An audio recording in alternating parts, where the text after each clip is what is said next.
Don't leave me hanging. It's go time. Hey everybody, welcome to Game 2 in a best of 3 series being played between imbaFXO.BratOK. I tend to call him BratOK as I did in the first game, but he is the yellow Terran down here in the bottom right corner of Shakuras Plateau. His opponent today is again Incredible Miracle IM.NesTea, one of the best Zerg players, hell, one of the best StarCraft 2 players in the entire freaking world.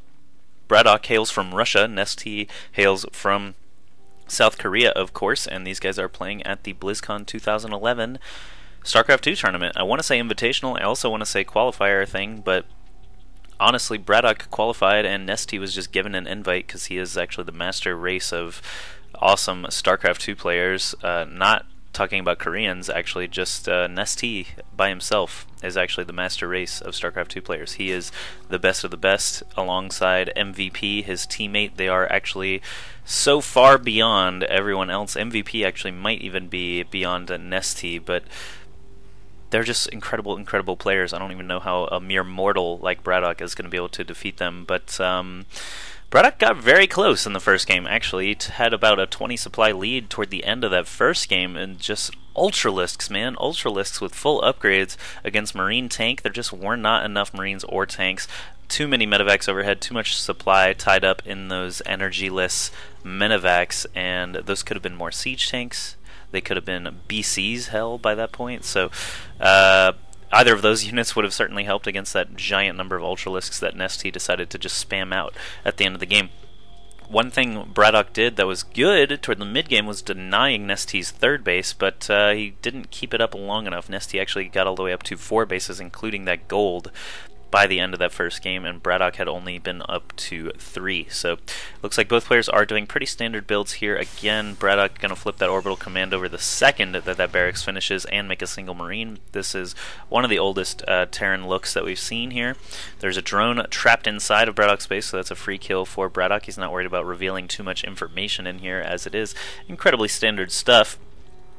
IM.NesTea has already expanded and also gotten his extractor and spawning pool up, so he's doing the same build that he did last game as well.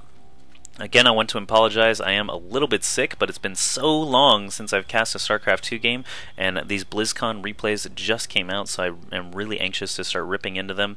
I know that a lot of you guys have been a little upset that I haven't cast StarCraft 2 in a while, and I've just been doing videos from those live events from IPL 3, MLG Orlando, and most recently BlizzCon, but now I've got a little bit of downtime until the next event I have to be at, which is MLG Providence toward the end of November, so I'll be casting as many games as I can in the meantime. Also, working at IGN, we're already preparing things for IPL 4, so that is going to take a lot of my time as well. I know that I've been doing some Diablo 3, League of Legends, even a Battlefield video since the last real StarCraft 2 cast that I've done, so if you're here for StarCraft, you may rejoice, you may relax, watch this game, watch BratOK build this starport instead of building a reactor on this factory. He is actually going to get a Hellion out real quick instead of being able to do that swapperoo on the add-on as fast as possible, so I'm actually a little bit surprised he's doing this, but either way, Supply Depot Wall is all BratOK's got here. He's not even going for a command center on Shakuras Plateau, which is a map we've seen a million times now. Terran players just going for that super fast expand, 1 racks, one orbital command, or 3 racks, blocking up this ramp down here, but IM.NesTea is such a super good macro player that BratOK just assumes he's going to be trying to take all the bases on his side of the map, so maybe, just maybe, if he can sneak in there with some Banshees, he might be able to do some damage. Now the command center is being built here in BratOK's base. It looks like the tech lab did go up on the starport, and he just now can afford that first Banshee. Actually, no, he had plenty of time to afford that Banshee. I'm not sure why he delayed it so long, but 100 gas for Banshee, not 150. He is maybe going to research Cloak. That's going to be 200 more gas, so we'll see if he is going to wait and spend that dough, or wow, actually BratOK taking a third command center, building a third commander, excuse me. He will eventually be able to take his whole side of the map at this rate.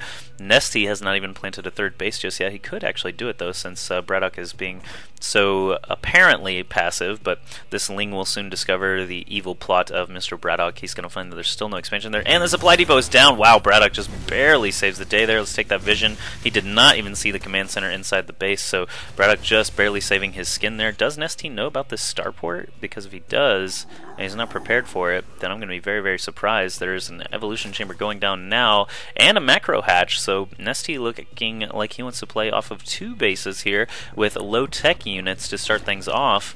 Here comes the lair. So he is going to build nothing but lings until that lair is complete. The first Banshee should be popping out. Actually is already out. Where is this guy? There he is. No cloak was researched though, so he is going to have to rely on his micro to avoid these queens, and now there are spore crawlers being built all over NesTea's bases. Not just the natural, but the main as well. So this Banshee, actually, without cloak, is going to have a really hard time being able to kill anything unless he gets some stray drones or even this spine crawler here. No, he can't even kill the spine crawler because the spore is being built too close by. It looks like an Overlord was somehow taken out. Must have been near BratOK's main somewhere. There was actually a Viking already out now. BratOK taking out Overlords. Good move there. That is going to keep NesTea away from getting that huge supply boost once that macro hatch kicks in. If he can keep killing Overlords, it's going to be great for BratOK. He did just kill another one, but of course, NesTea's rich, so he can just afford ultimately infinite Overlords all the time, and lots of drones. Let's see how many drones he's got already. 48 against BratOK's 33, and keep in mind, BratOK did expand decently quickly. Soon he's going to have a 3rd orbital command rising up to this 3rd base location as well. Siege tank on the cliff already blasting down some Zerglings, so NesTea is aware of the tech that's in place for BratOK. Is that Banshee still just flying around? He's not even on patrol. He's just having to constantly micro around and watch for this 3rd base. He's actually just paying attention to see if that 3rd base ever does come up, and he can start attacking it with the Banshee. Queens are going to be really slow headed over there as anti-air if they do try to thwart this Banshee. Ooh, he's going to find a free couple of Zerglings here. The Banshee up to 6 kills now, not bad at all. I don't know if BratOK actually knows about this macro hatch. No, he doesn't. He also doesn't know about this Spire and Baneling Nest that are both being sprouted right now. He may want to do a flyover with a Viking inside the main of NesTea soon just to get a look at things, sacrificial Viking or something like that, in the way that Zerg players do their sacrificial Overlord. More factories coming online for BratOK. That's going to put him up to 3 with 2 tech labs and 1 reactor. Lots and lots of mech for BratOK. That's obviously a good decision here on Shakuras Plateau. I've seen enough games on Shakuras Plateau here to know that siege tanks on this low ground can be very, very effective and very hard for a Zerg player to deal with. Not to mention Blue Flame Hellions, if he does ever research it, can be very, very annoying on Shakuras Plateau because it is so hard to defend 3 or more bases like this. So the Banshee of BratOK is finally going to return over here. It's a little bit late as the Queen is already in place and the hatch is about 60-70% done here. Let's see if this Banshee is going to be able to take out this Queen one-on-one. I actually don't know who wins this fight, honestly. Looks like the Banshee is going to score the Queen kill, but it is a double KO as those Mutalisks come in. So the Banshee does do superior damage, but those Mutalisks in the air was not able to get a clean getaway. 3 Hellions now in the mineral line, the main mineral line actually of NesTea. He is going to be pretty quick to pull those drones away, but not before losing 4 of them very quickly, maybe even 5 there. Let's go take a look at just workers killed. 6 workers killed total by BratOK, so good pickup there. Even though the Hellions are chewed to little pieces, workers are a pain to try to replace when you're trying to build an army. 64 harvesters now for NesTea, 54 for BratOK. Still have a couple of things going on the map. Looks like BratOK is hiding a Hellion here, not controlling the Xel'Naga Tower, just waiting for a Zergling to come up so he can try to roast it for free. There's a roving band of Mutalisks in the air right now. I'm not sure if they got repelled over at the main. It looks like 1 turret is in full health still. I don't see any damage on any of these SCVs. A couple of Thors are out now for BratOK, so perhaps those helped thwart any kind of attack as well. Wow. Mass Thor, and now 2 more factories coming up. That's going to put him at 5 factories. This orbital command never did make it over to that 3rd base. Actually, 2 more command centers up now. Wow, BratOK has so many command centers. He's going to be on 5 bases at the time that NesTea puts up his 5th hatchery. 5 command centers, I'll say, not 5 bases. But 5 command centers by the time NesTea puts up a 5th hatchery. That's actually pretty crazy. He can expand whenever he feels the need. He just needs to get that army value up so they can protect them when he does try to expand. The Hellions still doing their damage. I think Blue Flame, yes, it is on the way. I was going to say it would be a little bit of an oversight to build this many Hellions and not get that Blue Flame upgrade. Still drones being torched left and right. Oh man, 1 more big blast from that Hellion would have killed another 7 drones. Too bad for BratOK. He is going to take the elbow expansion. I sometimes call this the elbow or the armpit expansion instead of the 3rd because this base to me is naturally the 3rd. So he's going to take that little tucked in anatomical region Oh, this Hellion is actually going to get chewed to pieces by a single Zergling. That plan totally backfired. Even though the Mutalisks showed up and would have killed it anyway, a single Zergling actually just killed a Hellion right there. That was crazy. 1-1 upgrades for NesTea, 1-0 upgrades for BratOK on his mech. He's going to continue rolling those. You can see +2 weapons coming up now. He should get another armory perhaps and keep rolling double upgrades. That's one thing NesTea does like to do, roll 2 upgrades at once. Missile attacks level 1 and armor level 2, both coming up now. We can see these Mutalisks chasing around the Hellions. They run right into the batch of Thors. Oh, and a lot of Mutalisks just got creamed there. He's down to only 4 now in this clump that initially had 10 or so. This Zergling patrolling back and forth constantly, preventing BratOK from trying to take that expansion. It looks like he still has Thors and good spirits here, as well as a couple of tanks. Soon he'll be at 2-0. 3 more Thors coming out right now. Look at this. NesTea actually building nothing but roaches, getting centrifugal hooks, flyer armor level 1, and 7 roaches. So only one of these, like, 2 of these 4 upgrades actually benefit the roaches that NesTea is building. Look how many he has here. Let's look at just the unit tab. 32 roaches out, 2 Mutalisks. Obviously, Mutalisks are not going to be as effective. Did I just see 97 drones? 97 drones off of 4 bases and a macro hatch. 97 drones. Keep in mind that means he's only going to have 103 value available for his actual army, while BratOK, if he stays at 69 harvesters, his income won't be as good, but he'll be able to get 131 supply out of these very expensive, very supply-heavy mech units and siege tanks. So, holy crap, NesTea, that's that's a lot of harvesters. 94 harvesters still. 2 more command centers being built. You're just crazy with those command centers, BratOK. He's got so many orbitals. He's just dumping tons of energy into mules instead of just cranking out SCV after SCV. He's got so much energy available for scans and mules. No planetary fortresses, just lots of command centers turning into orbital commands. Now the Blue Flame is done. He's got 10 Hellions right here.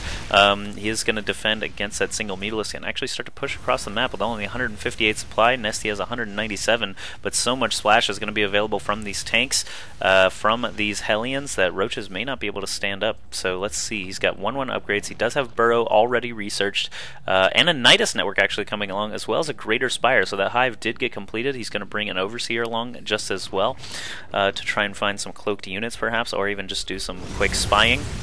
BratOK dropping the scan. It's good to have a lot of scans against the Zerg player, of course, but the Roach Wall is going to run into the Hellions. Thankfully for BratOK, Hellions are much faster units than those Roaches, and Glial Reconstitution is just now getting finished. I hear a Nidus network, but I do not actually... Oh, here we go. The Nidus Worm has burst forth above this 3rd base of BratOK, and of course that Nidus Worm coming out of the crust of Shakuras Plateau is actually a global indicator, so BratOK can be looking all over for it. He's going to run right into the wall of roaches. He's going to need to respond very quickly. Let's just take his vision real quick. He is going to know that he is totally under attack right now. Is he moving his army to reply to this? Yes, he is. Lots of Thors and Hellions coming in now.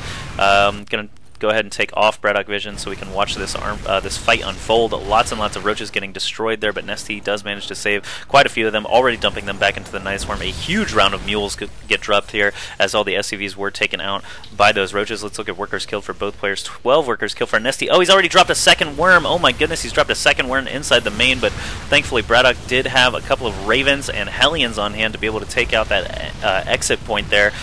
So he is going to be able to defend his main. Look at that. Did you see those Ravens actually helping out as well, dropping auto turrets? Oh no, the tanks are going to get pinned against the Thors. A couple of tanks and a Thor all taken out there, but Thors and siege tanks on the low ground should be able to take out the last of these roaches. Yeah, NesTea is going to try to retreat. BratOK actually at a supply advantage right now, 168 against 159.